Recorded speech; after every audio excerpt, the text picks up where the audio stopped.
Hey, are you hungry? Well, you're in luck. Meat and Three is back for season 16. I'm Taylor Early, and we've got a whole new batch of reporters I am so excited to introduce you to.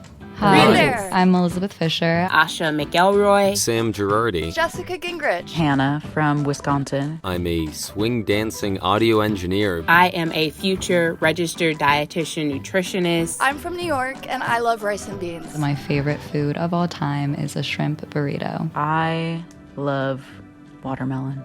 We've also got a bonus podcast for you called Behind the Internship. 3 of our reporters will take you along to show how they developed stories for this very show, Meat and Three. Hi, I'm Danielle Flitter, a plant-based chef from Philadelphia, living in Mexico City. I'm Sophia Hooper. I'm a bartender based in Portland, Maine. My name is Addison Austin Liu. I am a chef and food journalist from Salt Lake City, Utah, and my favorite food is Peruvian. Rice and beans. Hand-drawn noodle soup. So tune in to enjoy a square meal for your ears. And I hope you saved a little room for dessert. Restaurants employ over 15 million people nationwide, and 2/3 of all restaurants are independently owned and not part of big chains. Yet currently, these small businesses are not represented in government relief negotiations. ROAR is working to change that by fighting for relief opportunities for all restaurants. ROAR is advocating for an 8-point plan in New York State that will allow restaurants to reopen and rehire when the time comes. Dozens of industry leaders have signed on to the plan, like Namwa Tea Parlor, Field Trip, Momofuku, and many more of your favorites. You can join them at change.org by searching for ROAR, Relief Opportunities for All Restaurants.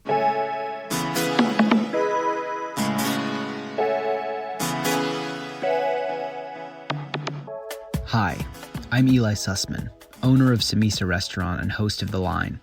On today's episode, I'm joined by Christine Cikowski and Josh Kulp, chefs and co-owners of Sunday Dinner Club and Honey Butter Fried Chicken, both located in Chicago. They are, like so many other small business owners in America right now, advocating for their livelihood, speaking up on behalf of their employees' health and human rights, and fighting to save their restaurants.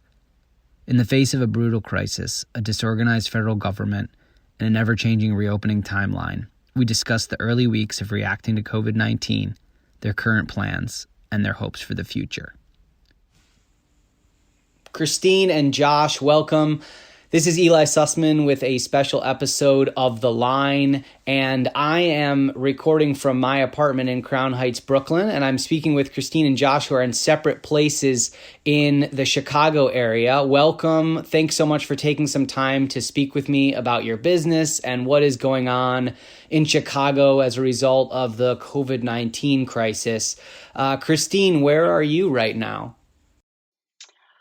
Hi there, Christine. I am in the Irving Park neighborhood of Chicago right now, currently. And Josh?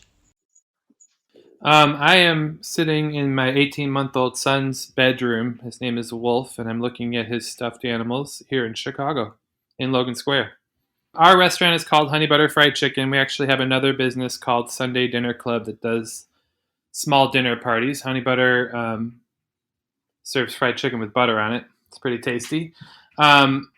We probably started to think about coronavirus. It's been probably 6 or 8 weeks. Honestly, I'm sort of a news junkie, and various you can speak to my therapist, but various things in my history have caused me to do lots of catastrophe planning in our business. So we started to think about what might happen in terms of the resources we might need to have on hand, and what some of the eventualities could be. Several weeks ago, I don't think anybody was able to anticipate what actually happened. It is amazing to think that it's only been about 3 weeks since I thought, and Christine and I thought, wow, maybe we could just take a couple tables out of our dining room and everything will be okay. People will be 6 feet apart, no problem. So I think it happened very quickly. We got the sort of social distancing guidelines, immediately started to try to create more space in our dining room. That quickly, we really realized pretty quick that wasn't going to work. We have a very small restaurant. we're extremely high volume. We built our restaurant to be a little sleepy place, and we're very fortunate it's turned into a very busy place. But our kitchen is just packed full of cooks at all times from 7 a.m. till 11 p.m. And we realized pretty fast that we were going to need to make some dramatic changes to keep going. So we did make an adjustment and a pivot pretty fast to delivery and pickup only. That probably started, and correct me if I'm wrong, Christine, right when the governor of Illinois issued the stay-at-home order, and we were sort of deemed an essential business. We stopped doing in-house dining. Is that right, Teen? Yeah, we kind of went through 3 pivots. The first one was what Josh said about, and that was probably the second week of March, where we started distancing ourselves and making sure everyone's wearing gloves constantly and doing sanitation procedures beyond our normal obsessive sanitation. And then the stay-at-home order happened the week after that, and we went to delivery and pickup, and really quickly realized then that we were going to have to slim our menu down, because even with delivery and pickup, I mean, our business, does 30 to 40% delivery and pickup anyway. And we still needed a full staff, and we couldn't figure out how to keep them distant. So within the first week of moving to pickup and delivery, in the same week, we also cut our menu down by 60%. And the second week of that, we cut our hours. And then in the third week, we were still rolling in. We're like, this doesn't feel like we have no proper education and guidelines on how to operate as a business, a restaurant, a food service business in a pandemic. And as much as we were keeping the amount of people in our restaurant to close to 10 and keeping distant and wearing gloves and keeping our delivery drivers and pickup drivers outside and no contact. It just we still could not figure out how to be 100% safe, if there is such a thing. So we decided after 3 weeks of constant adjustments to shut it down. So we went from full service to nothing in about 3 weeks. I know it wasn't the same amount of sales that you were doing, but were you reaching a level at which it wasn't a full-on crisis mode? Or when you lost your dine-in business, were you already pretty much in a crisis mode? So, I mean, I still think it's something that is probably ultimately going to be our new normal, at least for a little while. For us, we were able to, in that first week when we switched to delivery and pickup only and still had our full menu and our full hours, we were able to replace all of our dine-in business with takeout and delivery. For us, we were doing well with the revenue coming in. Once we switched to a little bit slimmer menu, but actually the bigger change was shorter hours. And the reason we did that is just, again, because our kitchen's so small. We had a crew in the morning that would come in and prep. They would exit. The crew that would come in to actually execute. The service would come in rather than having everybody. We generally have a prep crew and a service crew there during lunch and dinner, and we just decided to divide them up. And that certainly put a hit or a dent into our revenue, just being open for shorter hours. But some of that was our adherence to the social distancing and the safety standards that we put in place. Based on our fried chicken background education, we know all about international pandemics. We kind of realized that we weren't able to put out as much food with fewer people and people standing 6 feet apart. And we were actually working with the couple delivery companies we work with DoorDash and Caviar, to throttle our orders because we didn't want to get overwhelmed, which we realized once we sort of get to that crazy moment with 100 tickets on the board is when we all start to forget our social distancing rules. And so we really kind of slowed things down so that we would maintain our sanity and maintain our sanitation.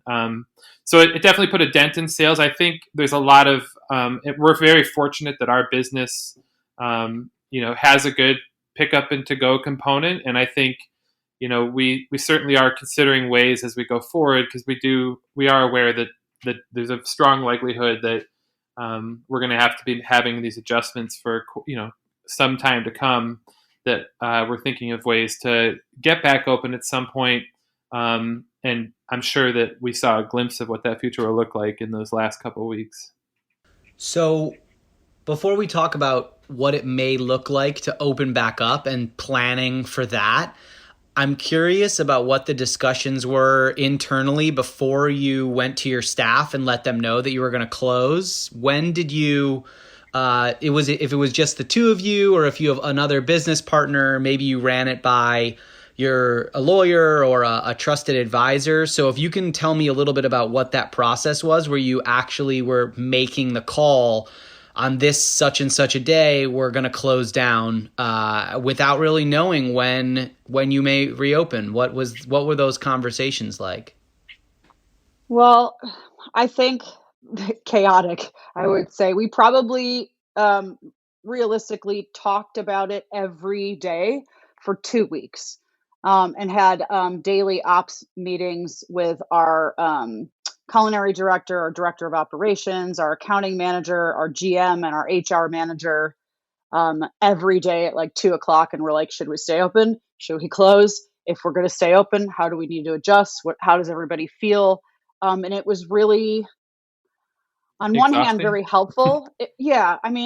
Really helpful to have it not totally fall on the decisions to fall on Josh and I, but also I think exhausting for us and the team. And I think ultimately, we took a lot of their feedback very seriously, but ultimately Josh and I decided that it's our decision to make. We're the owners, and people are looking to us to be strong leaders now. I can speak for both of us when I say this is probably, without a doubt, the biggest challenge we've ever faced as business owners in our entire careers. And it was a very, I don't have to say, it was a very difficult decision, but we definitely asked our manager at our manager level for sure, but we also polled our staff a couple of times. And I'll tell you, a number of them really didn't feel comfortable coming to work. And of course we supported that and realized that if we were going to stay open long term, if, we did have those moments where we're like, well, this is actually working, and we feel like the people that are here feel pretty confident about it. But like, then a couple days would go by and we're like, oh my God, it's just too hard to control. Right. And I think overall, the worst part was before we made the decision. Once we made it and told everybody, it was a lot easier to deal with. And I think, obviously our biggest concern was our staff and what was going to happen to them, and, them not having jobs and having to go on unemployment, and can we pay their benefits, and what are they going to do about food, and what if they get sick, and just having that constant worry and anxiety and stress was just like so overwhelming that eventually we just said, you know what, we got to just shut it down, and we're going to do everything that we can to make sure that they're okay. And their safety became, our bigger concern. And I just add to that, I think the final decision was really made right after the CARES Act passed, which we were waiting for a week. And we could get into how inadequate it is, but we looked at it as though we had a couple ways to go at that point. One way was if our staff is laid off and goes on unemployment, that they're going to get fairly generous unemployment benefits with the extra $600 and from the federal level. And then the other way would be if the PPP loan would work for our business, that we could keep them on payroll that way. So we sort of, at that point on that weekend, made the decision because, as Christine said, we were agonizing over being the two people responsible for 40 some employees' physical health, and also then their financial health. I tell you, like, I don't know how else to describe it, but I'm still angry. I might be for a long time until some change happens in this nation, but I'm angry as a small business owner and a guy who happens to fry chicken that we were put in a spot to decide whether or not 48 people would go without pay or health benefits versus their physical safety. That's not a decision that we or any individual business should ever have to make. There really needs to be a safety net in this nation so that we can make decisions for the health and safety of our employees, and know that if we have to shut down due to a pandemic or whatever, that they're not going to lose their health benefits, that they're not going to be destitute, at least for some time period. And I think once we got sort of that assurance at some level, we felt better about closing. I'm curious what you both are feeling as small business owners who have a voice, but maybe you feel like your voice has not been heard at all, or maybe there's been an organizational push in Chicago and you do feel like your voice has been heard. So if you could speak a little bit about what it has been like to traverse all these difficult post-closure government programs as a small business owner and someone who is visible in the community, but may not have a ton of power to get stuff done. So what has that been like? A few weeks ago, one of our colleagues in Chicago, or two of our colleagues, Jason Vint of Giant Restaurant and Jason Hamill of Lula, messaged us and said, hey, we really gotta meet and talk about how we're gonna handle this as like a community. And you come over to the restaurant at 2:00 on a Sunday, and we're all just gonna meet and talk about what's going on and what we can do. And I showed up to this meeting, and there were like, I don't know, 75 chefs there. Like every major chef in Chicago and business owner in the Illinois Restaurant Association, and a couple of other journalists. And we, after voicing our concerns as a group, we had decided that we were going to use our voices as one and put out a call to action campaign to our governor and our mayor to help us, really. And we decided that the most effective way to do this, with one voice and one image and one message that was posted at the same time, instead of being a bunch of voices just sort of screaming into a canyon. We just decided to do it all at the same time. And so we launched this campaign. And we think, you ask if we were heard, I think we were absolutely heard. I think that we got word that the mayor and the governor heard our statements. We had hundreds of chefs and customers, concerned citizens, media, journalists posting our campaign.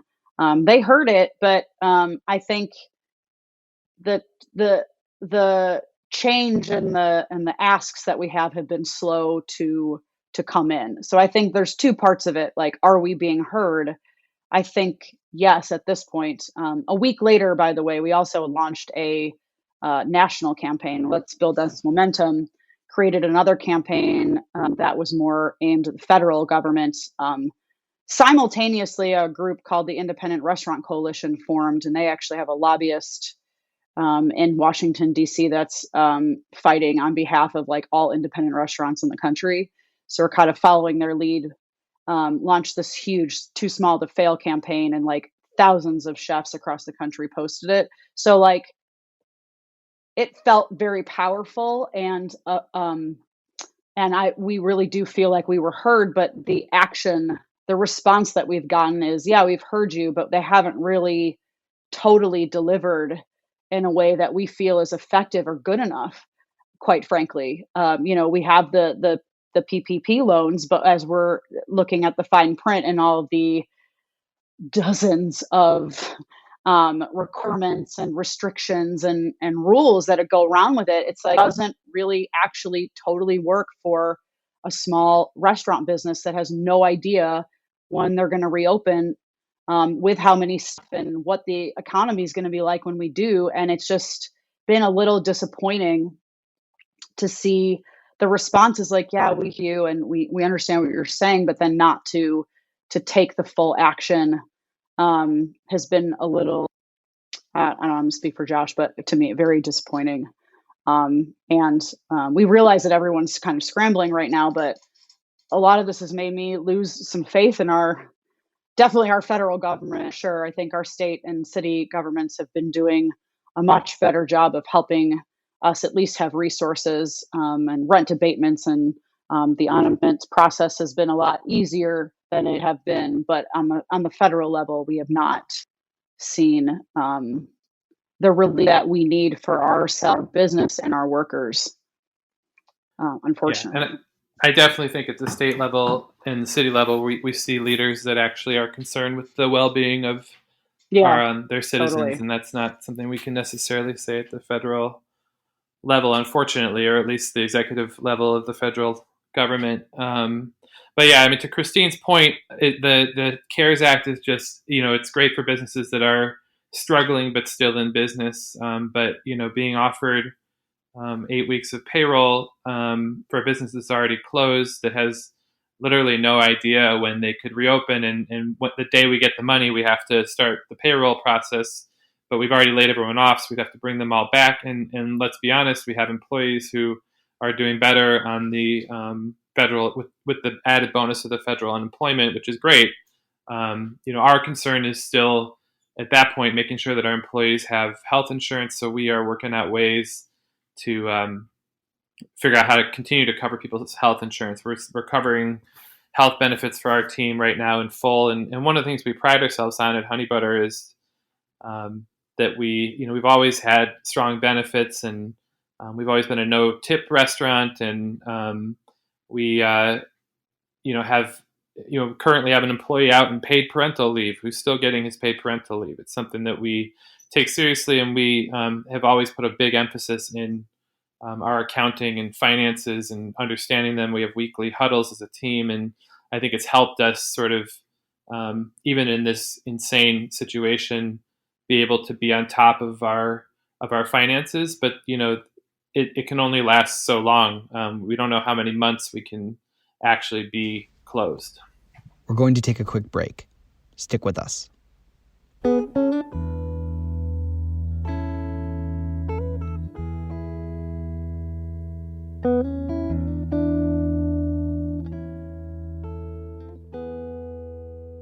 During this time, it's more important than ever to support our friends and neighbors in the restaurant industry.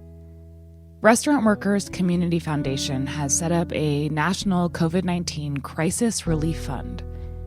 The money they raise will provide direct relief to individual restaurant workers, support other nonprofits serving restaurant workers in crisis, and offer zero-interest loans for restaurants to get back up and running. Visit restaurantworkerscf.org to donate today.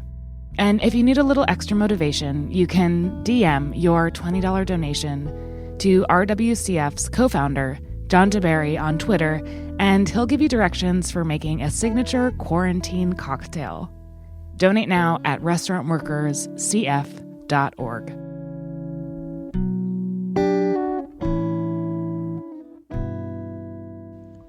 Welcome back to The Line. I'm your host, Eli Sussman. On today's episode, Christine Cikowski and Josh Kulp, co-chefs and co-owners of Honey Butter Fried Chicken and Sunday Dinner Club in Chicago. Now, back to the interview. I know that we would all rather be open and at our restaurants and having our staff there, but if there is any, and it's okay if there is not, but if there is any positive takeaways that you have been able to find over the last week or two, maybe there's something related to the business that was always on the back burner that you've been able to think about, or maybe there's just a home project. So if there's anything, any type of positivity or silver lining that has come out of this, and you'd be willing to share it. And if there isn't one, that is also totally okay. But I'm curious if there's anything like that that's happening for either of you right now. I would say there's plenty of silver linings for me. I also am aware that, I'm an extremely lucky person. I have a home to be in, and I have access to incredibly good food, thankfully, with our farmer network and sources in our region. So it turns out I still love to cook. I'm at home cooking all kinds of fun things every day. That's been really wonderful, and learning some new things too. Being able to spend time with my family has been amazing, and also just actually realizing how important it is to take care of myself physically and mentally and emotionally. I think sometimes with the restaurants, we're just so crazy that the thing you put on the back burner is yourself. And right now, there's not much to do other than spend time with your family and think about how to take care of yourself. So I've been doing a lot of that, which has been great. And I think as far as the business goes, we are always in this mode of, which I think a lot of businesses are, of just trying to improve and work on things and make our business better and stronger. And I think we do a lot of great things in that end, but I also think sometimes we can get bogged down with so many things that we're worried about, that a crisis like this really puts into focus what's important, and obviously what's important on a personal level, what's also important on a business level, what's important for our team. I think it really has been, we've really been able to sharpen, what we want out of our companies. And I think, Christine and I are kind of letting it simmer, but in terms of where we go as a company, presuming that we do get back to business at some point in some way that resembles whatever normal is going to be, I think I have a feeling we're going to have some sharper ideas on where we want to go next. Yeah, and I think also it's really kind of cast a bright light on inefficiencies in our business. I mean, we all have them, and like Jeff said, we're always looking to improve. But slimming our menu and cutting our hours, which aren't things that we've decided we're going to do going forward, but it was really really informative to see like how much more efficient we could be with the elimination of certain menu items and the way that we set up our restaurant and how we packed things to go and down to the packaging that we were using. It was just really super informative. And we're like, well, we should remember this. And when we get back open, like we might make some of these changes more permanent just to make our business better. I think on a personal level, there's been a couple of things. Josh and I have been working on. Somebody asked us yesterday, like, what are you doing with your time now that you don't have a job? And I'm like, well, we're both working full time. We're just working on saving our business and doing webinars to figure out how to deal with these loans and tax credits, and also just continuing our advocacy and political action work with our chef community in Chicago. We are trying to organize formally to be a force for our city. And so we've been volunteering our time to get this coalition set up as a resource for our entire city and colleagues, restaurant workers, and such. And that's been a very rewarding thing to be a part of. And I honestly don't think I would have had this much time to devote to it if we were still open. And it doesn't mean that I would want it a different way. I would prefer to be open, but using this time to say, let's try to be, everybody is trying to figure out, chefs want to help people and serve people. And we're the first people that donate gift certificates and donate our services to events and show up when people are hungry, right? Like, so it's hard for us to not jump in and want to help. But being able to have some time and energy to help our colleagues and our industry here has been very rewarding as a silver lining. And also, I've been Josh is the sourdough bread expert, and our sous chef Alex in our business, and I've never been very interested in it other than the eating of the sourdough bread.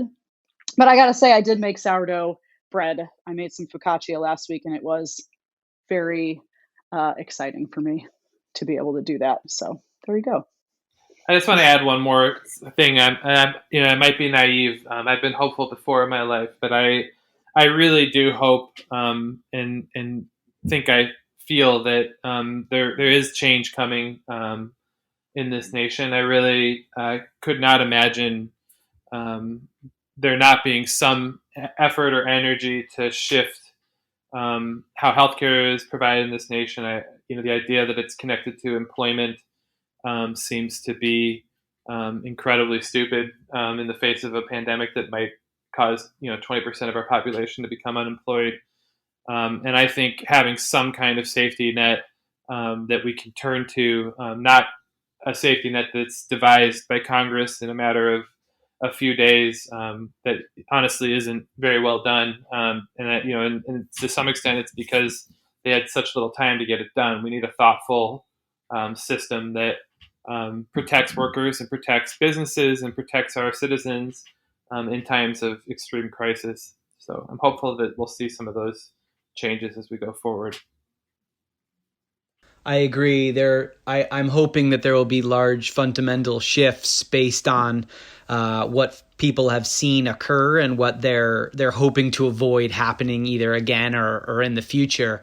Sort of building upon what you just both have been speaking about, either finding efficiencies within your business, cutting the menu and other things along that, and having more time to focus on it, thinking about it more broadly as the future of the industry, besides maybe universal health care or a universal basic income, wondering if you would be willing to make a prediction, and it could be negative or positive, of where you see things changing within the industry. It could be Chicago specific, but maybe more broadly, if you think that there's a change coming in the industry that COVID has kind of been the reason why that change might occur.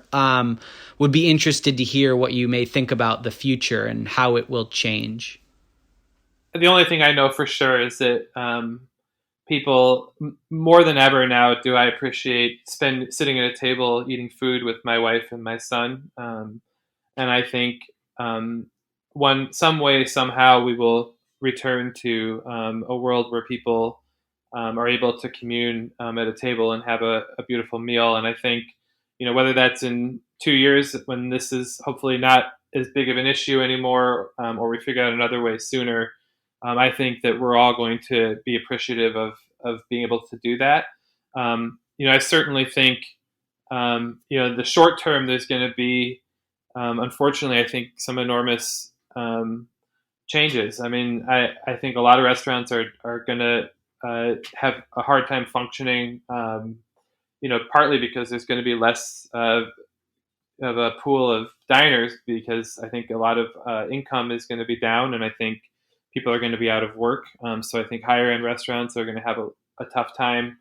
I think in the kitchen, having to figure out how we're going to handle social distancing and all of the protective measures we're going to have to take, and being able to still put out tasty food in a way that feels soulful to us is going to be a real challenge. But I'm hopeful that there's going to be another side of this, and that there'll be an even bigger appreciation of dining in a way that we've been doing for thousands of years. And last thing, and I'll stop talking, is I've read some things about fears about that the future is going to be nothing but Amazon and Popeyes and businesses that are have got sort of a robotic structure to them. I think, and maybe I'm in a bubble, but I'm connected to lots of farmers in our region. I think that we've seen pop-up groceries at amazing places. I live a block from a place called Middlebrow Bungalow that has the best pizza, and they have converted into a small sort of grocery store that produces really beautiful products. And we have farmers that are, instead of delivering to restaurants because they're all closed, have started delivering directly in a wholesale sort of way to individuals out of the back of their truck, pulled over in an alley somewhere. And I think there's all kinds of ways that we're becoming strangely more connected to our local economy and to our earth, even in the time when we are supposed to be totally disconnected. So I'm hopeful on some of these things. Christine and Josh, are you selling merchandise or gift cards, or is there a way to make a donation to the restaurant or anything along those lines that you want to shout out?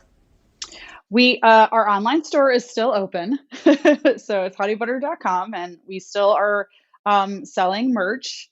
We are through Sunday Dinner Club in Chicago doing a once a week no contact pickup family meal that's cold with reheating instructions, so we can minimally have 1 to 2 employees, including me and Josh, in our kitchen prepping this food and for pickup once a week. So that's the sundaydinnerclub.com. Josh, what am I missing? What else are we doing? Our chef Cam has a line of kimchi called Camchi Kimchi because his name is Cam. And he has a bunch of merch up on his website as well, camchikimchi.com, I believe. Yeah, and coming soon, maybe very soon, the Camchi Club. We're going to do like a Camchi of the month. We do have a GoFundMe too for Honey Butter, and we've been getting distributions of that out to our team. One of our employees is managing that completely. We have some other ideas for how to make sure that we have enough cash and revenue to continue to cover our employees' health insurance as long as we can. And to some extent, our insurance company requires that employees work full time, to get access to health benefits. They waived that for the month of April. We're hoping they're going to waive it again in the month of May, because it would be a shame to not be able to pay for health insurance when we're willing to pay for it.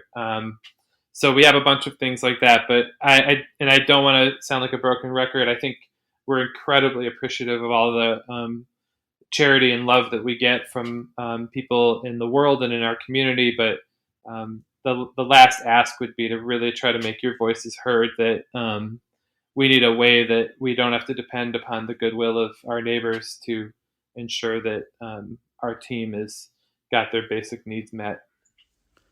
Christine and Josh, thanks so much for taking some time to speak with me. It's really wonderful what you're doing with your business and how you're working to actively share your voice and create a platform so that you can advocate for your employees. I'm wishing you a lot of health and safety for both of you and your families and your employees in Chicago, and appreciate you taking the time to join me today for this special episode of The Line on Heritage Radio. The show has always been about letting chefs and restaurateurs tell their stories. How long hours, hard work, climbing the ladder, and being a little crazy can get it done in our country. The Line has been about showcasing the trajectory while illuminating entrepreneurial drive, all by looking backwards at the choices each guest made to get them to where they are now. But with millions of hospitality workers unemployed and hundreds of thousands of restaurants dark and quiet, The Line, for now at least, is going to be focused more on looking forward. The show has always been about the guest making choices in an effort to achieve the best version of themselves and their business. And this show is still about making the best possible choices for your business, even when it's the toughest choices under the worst circumstances. In the upcoming weeks, I'm planning on sharing more stories of chefs and owners taking on the COVID-19 crisis with vigor and focus, all in an effort to keep going, to keep moving forward, to reopen, to help all of us return, if even just a little somewhat, back to normal. You can find all of our COVID-19 coverage by going to heritageradionetwork.org/COVID-19. Thanks for listening. See you next week for another episode of The Line, here on Heritage Radio.